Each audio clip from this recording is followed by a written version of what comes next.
it's been a week, more vibes. How are we feeling about the Super Bowl? And I honestly feel more strong in my prediction for Seattle. I think I said Seattle 35-14 last week. We'll see if it actually gets to that bad. I'm hoping it actually doesn't do that. Of course, I'd like to see a good game. But I just think, and I saw another stat that Drake May in this postseason has been sacked 15 times. That is the I think the second most since in the Super Bowl era since 1967 or whatever that was. The second most. He's been sacked 5 times in each of the playoff games. So, and that Seattle defense, I don't know if you guys know, they're pretty nasty. So, I've already talked about the dynamic of it's been hard to slow down the Seattle offense. But if the Patriots, I mean, the Patriots really didn't get going. I know the weather was crazy in the fourth quarter, but even in the first 3 quarters, they really did not get going versus that Denver defense. Now you're going to face a Seattle defense who is going to be blitzing heavy, knowing that, Will Campbell, obviously first round draft pick, he's on the line for the Patriots. He's given up 8 sacks, I think, since midseason, which is one of the most in the NFL. So they're Seattle, the more I see this, the more I think Seattle's defense is going to play aggressive. I think they have to. Can Drake May, and we're going to talk about him maybe, getting robbed of being MVP in another discussion, but can he play like an MVP? Because I think they're going to need to. I think Seattle is mismatching them on a couple fronts. So they're going to need that. I think the Patriots defense will still be decent, of course, but man, yeah, I just still think all signs are pointing good for Seattle. But again, if Drake May puts on the MVP cape, that will be interesting to watch. But I think the task is still doable for the Pats, but we'll see. And who I'm rooting for, because I did not mention this really quick last week. I think I'm going to root for the Patriots. I feel weird saying that, but it's just because of Mike Vrabel. Of course, former Titans coach. So I'd feel happy for him. But and then on the other end of Seattle, one Sam Darnold, what's his name? This Seahawks coach, McDonald. I don't know how do you Mike Mc, Mike McDonald. Mike McDonald. I didn't want to call him McDonald if that wasn't his actual name. But yeah, that would be a cool story with him and Darnold. So we will see. But I'm sticking to my strong Seattle prediction. But yeah, we'll go to Jordan first and then Jake. Any last thoughts on the Super Bowl? All right. Well, my thoughts on the Super Bowl. Obviously, you got the Seahawks defense, which is the best in the NFL. The Patriots offense has not really been all there this postseason, but luckily their defense has showed up. They could have lost to, I believe, the Chargers if their defense didn't show up, and definitely the Broncos, even though, Jared Stidham was starting instead of Bo Nix. But that's a different discussion, and I'll bring that up just really quick. The Patriots this year actually had the easiest schedule since 1999, which is just absolutely crazy. But as for the Super Bowl, I just feel like if the Patriots are able to get like a blocked punt for a touchdown, a defensive score, whatever, this thing might get interesting. I feel like I don't know why, but I kind of just feel like this is a David versus Goliath situation. I know it's weird to say with the Patriots involved, but I just feel like it is. Maybe Drake May was robbed of the MVP or not, like Evan said. He, I think he's going to have to put on an MVP type performance for the Patriots to win this game or even have a chance. I think Seattle wins this game handily. Give me the Seahawks 38-20. Jake? And I wanna touch on something you said really quick, Jordan. I want to talk on the easiest schedule comment you made about the Patriots, and it's like the Patriots could have a easy schedule. The teams they face could not be playing really well this season, but you also got to think, 16, 17 weeks of pure grit out there on that field. It's not easy for anybody. So saying that a team has an easy schedule, I think is not relevant to what they're actually doing week in and week out. Oh, Um, it's like, you can only beat who's in front of you. Football's a physical game. Give all the credit to the Patriots for, winning the games. I just, think the schedule is a little bit on the weaker side. We'll see if that matters at all in the Super Bowl, but, that's up for, debate. We will definitely see if that matters. But heading into Super Bowl Sunday, which is tomorrow, it's like I think the Seahawks are going to score early and often, and it's can the Patriots defense stop them, you know, more times than they score, obviously.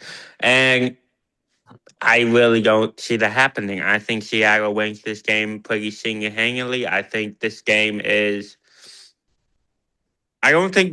over in the first half. I think the first half is the only half that's going to be relevant. Sorry, Evan. I know you're going for the Patriots, so I'm sorry about that. But I think that Seattle's going to start early and often, and they're going to stop New England early and often. So I think that's definitely a recipe for a Seahawks win. I'm going to take Seattle 38 to 38 to 18. 38 to 18. And Jordan, remind me what your score prediction was again. I know you said it, but 38-20 Seattle. okay, so we have every one of us has I have Seattle by 21, Jake has them by 20, and Jordan has them by 18. So we will see if that lives up. Those are some pretty big predictions. Because again, the Patriots are a solid team. I just think that Seattle team, man, they're clicking on all cylinders. And then we have the whole, dynamic of back in 2014, the Patriots, took a Super Bowl away from Seattle, the, infamous pass on the 1 yard line, Welcome Butler, all that. If there are any Seahawks fans watching, I apologize. But I just feel like that has to be brought up and that's relevant in this conversation because it's, the Patriots and Seahawks in the Super Bowl again. Oh yeah, it's absolutely relevant. I think yeah, no, I'm sure no Seahawks from then are still there. Pete Carroll's not there obviously anymore, Marshawn Lynch. But that fan base feels it, and at the same time, I'm sure some of the coaching staff and players of the current Seahawks feel it too. Exactly. It's a total dynamic. I mean, that was like a world famous play, so by Malcolm Butler. So yeah, gotta avenge that. And I'm sure actually I think Sam Darnold was, when they do their press conferences on Monday of the Super Bowl week, and I think Sam Darnold got asked that question. They were like, "Would you, if you were in this situation?" He said, "Pass." I mean, that's what a quarterback would say, but best believe if the Seahawks get in that situation, they're running the ball. Yeah, I, they're not making that same mistake again. I, I don't know. It depends on what running back do they have in the backfield. Well, Kenneth Walker's a beast. I will say that. Yeah. Yeah. But I'm just bringing up that because, what if he gets hurt or something? Well, then it might get a little interesting, but if you're at the 1 yard line, I don't know. Nowadays, just do a tush push. I mean, Sam Darnold's a pretty good big quarterback. Do not pass it at the 1 yard line. No matter what Darnold says, do not pass it at the 1 yard line. You And can't. then, and then speaking of Sam Darnold, just shout out to him. I got the pleasure of meeting him in 2018.